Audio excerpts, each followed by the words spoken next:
여러분 안녕하세요. 자, 한 주일 잘 보내셨습니까? 요즘 여러분들 집에 대한 관심이 굉장히 높으신 것 같아서 여러분들하고 과연 캐나다에서 몰게지라는 거를 얻는데 이게 과연 이자를 얼마를 내고 원금을 얼마를 내고 혹시 생각을 해보신 적이 있으신가요? 그리고 여러분들이 또 다시 생각을 하셔야 되는 게 요즘은 이자가 올라가고 있는 추세죠. 자, 얼마 전까지만 해도 이자가 이렇게 쭉쭉쭉쭉 내려갔습니다. 제가 기억이 나는 게 저희 남편이 처음에 집을 샀을 적에 8%인가 막 이렇게 냈던 것 같아요. 그랬는데 이게 5% 되고 그다음에 뭐 3.75 막 이래서 쭉쭉쭉 좀 떨어진 그런 상황이 됐는데 자, 근데 지금은 올라가고 있는 상황이죠. 이런 상황에서 여러분들 집을 사시겠다 하시면 이런 계산을 한번 해보세요. 이게 과연 비용이 얼마가 들어가는지 집을 500,000을 주고 샀지만 결국에는 이게 이자하고 원금하고 다 했을 때 과연 얼마일까? 이런 생각을 한번 해보게 되죠. 자, 그래서 제가 그거에 대해서 여러분들하고 얘기를 하려고 합니다. 자, 오늘 재미가 없을 수도 있어요. 이게 어떻게 계산이 되는지 이거를 보셔야 되는 거니까. 자, 우선 여러분들 기사 하나 볼 거고요. 그 다음에 계산기, 몰개지 계산하는 그 계산기를 볼 거예요. 그래서 여러분들이 과연 이게 내가 감당할 수 있을까 생각을 하시고 그리고 집을 사는데 뛰어드시기 바랍니다. 자, 여러분들 여기에 기사가 몇 년도에 나온 거냐면요. 2019년 조금 됐죠. 한 3년 됐어요. 그렇지만 이 계산을 하는 계산법은 바뀌지 않았습니다. 캐나다에서는 이것을 compound interest라고 불러요. compound interest라는 건 뭐냐면 어떻게 보면 한국에서 이자에 이자가 붙는 거예요. 그래서 처음에 선이자를 내고 그것까지 해가지고 여러분들이 내고 있는 겁니다. 이거를 달달이. 그래서 what will you end up paying for your house once it is paid off? 자, 얼마 ended up이라는 거는 내가 ended up 맨 마지막에 결국에는 얼마를 냈을까? 내가 다 pay를 했을 때 paid off라는 거는 내가 이제 더 이상 mortgage가 없을 때 mortgage free 됐을 때가 paid off라고 얘기를 합니다. 자, 근데 여기 길어요. 근데 제가 가장 중요하게 생각하는 부분이 이 부분이어서 여러분들하고 설명을 드리겠습니다. 자, 여기서 어떻게 계산하는 계산법도 나오죠. 자, 근데 그거는 안 볼 거고요. 자, 여기서 보겠습니다. Say you buy a home for 250,000. 자, 여러분들이 이렇게 가정을 할게요. 얼마짜리 집을 샀냐면 250,000짜리 집을 샀다. 자, 근데 당신이 you make a down payment of 20% of the price. 자, 여러분들 20%를 다운을 하고 갔습니다. 자, 이게 5천만 원인가요? 5천만 원 한국 돈으로 자, 페이를 했어요. 20% 다운 페이먼트를 했습니다. 자, 그래서 내가 결국에 은행에다가 빌려오는 거는 뭐냐면요. 200,000이에요. 그죠? 20만 불인가요? 이게? 자, 그거를 30년으로 계산을 했을 때, 30년 상환을 했을 때, if the interest rate on your mortgage is 4%, you will pay total of 143,739 in interest over those 30 years 라고 했습니다. 자, 이 얘기는 뭐냐면 내가 이자만 30년 동안 낸 거는 이 금액이다 라고 얘기를 합니다. By the time the loan is paid off, 네가 맨 마지막에 다 mortgage free가 됐을 때 그때는 then the home 250,000 home will have cost you 393,737. 자, 이 얘기는 뭐예요? 내가 이 금액에 샀지만 이자가 이만큼이 붙었다는 거죠. 그죠? 그거를 계산을 다 하고 나면 결국에는 내 집값은 이거다라고 얘기를 하는 거죠. 자, 이게 4%였을 때를 얘기를 하는 거예요. 근데 여러분들이 만약에 8%였다면 얼마예요? 이게 맨 마지막에 이 금액이 들어갔다라고 나오는 거죠. 자, 이게 $578,310라고 그랬죠. 자, 2배죠, 2배.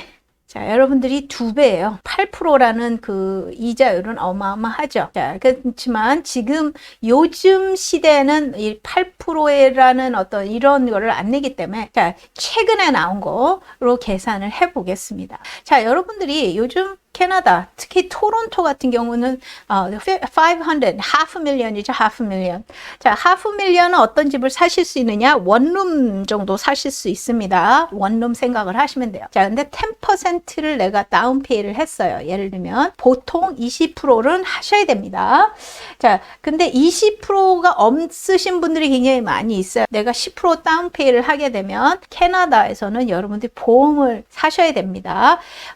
여러분들이 그 은행에다가 빚을 못 갚을 확률이 좀 높기 때문에 은행에서 이런 보험을 사라고 해요. 이거는 기본이에요. 내가 안 사고 싶어요 한다고 해서 안 살 수 없는 게 아닙니다. 꼭 사셔야 됩니다. 자, 그래서 10%를 내가 했어요. 자, 5천만 원이죠. 한국 돈으로 5천만 원. 자, 근데 interest rate이 요즘 뭐 얼마예요? RBC에서 3.19 나왔네요. 5년 fixed rate라 나왔죠. 자, fixed rate, variable rate 이렇게 두 가지가 있습니다. 자, 근데 그거에 대해서는 제가 하면 이게 너무 길기 때문에 그 말씀은 못 드리고요. 자, 여러분들이 요즘 조금 낮은 데는 어떻게 계산이 되냐면요. 자, 여러분들 이렇게 이자율이 이렇게 나와줍니다. 그쵸? 근데 이게 이렇게 해줄까 안 해줄까는 모르겠어요. 은행하고 얘기를 해보셔야 됩니다. 자, 근데 내가 2%로 계산을 해볼게. 2%. 자, 2%. 자, 2%를 했을 때 돈을 내가 얼마를 내느냐, 몰개지 얼마를 여러분들이 내셔야 되는 거냐면 1,700불이죠. 근데 이게 2.5만 돼도요 올라가죠. 100불이 올라가죠. 1,800불이에요. 이게 3%가 되죠. 얼마가 될까요? 1,900불이 됩니다. 자, 그래서 여러분들이 지금 현재 집을 사시게 되면 이런 거를 감안을 해 주셔야 돼요. 그래서 여러분이 픽스드를 많이 하는 이유는 뭐냐면요, 내가 지금 현재 5년으로 픽스를 하게 되면 얘네들이 이자율을 지 맘대로 올리지는 않아요. 내가 지금 현재 2%로 내가 하겠다 했을 때는 2%를 5년 동안 고정금리로 해서 똑같이 1,700불을 하게 됩니다. 근데 베리어블을 하게 되면 이게 올라갔다 내려갔다 할 수 있습니다. 그래서 내가 달달이 내는 건 1,700불이에요. 지금 현재. 근데 여러분들이 이게 그럼 뭐 1,700불 나쁘지 않네. 자, 근데 여기서 이자가 얼마가 되냐. 여기서 보시면 44%라고 나왔죠.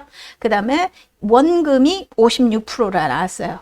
근데 조금 충격적인 거는 뭐냐면 여러분들 이거를 보셔야 됩니다. 자, 이 페이 그 플랜이 있죠. 그래서 내가 1,700불을 달달이 냈어요. 그러면은 여기에 들어가는 비용은 뭐냐면요, 원금은 이거예요. 근데 이자는 이거다. 그죠? 967불인데 그 이자는 이렇게 된다. 근데 이게 3%만 돼도 이게 얘기가 달라집니다. 그죠? 자, 여기서 보시면 1%에 1%. 그렇지만 58%가 이자죠.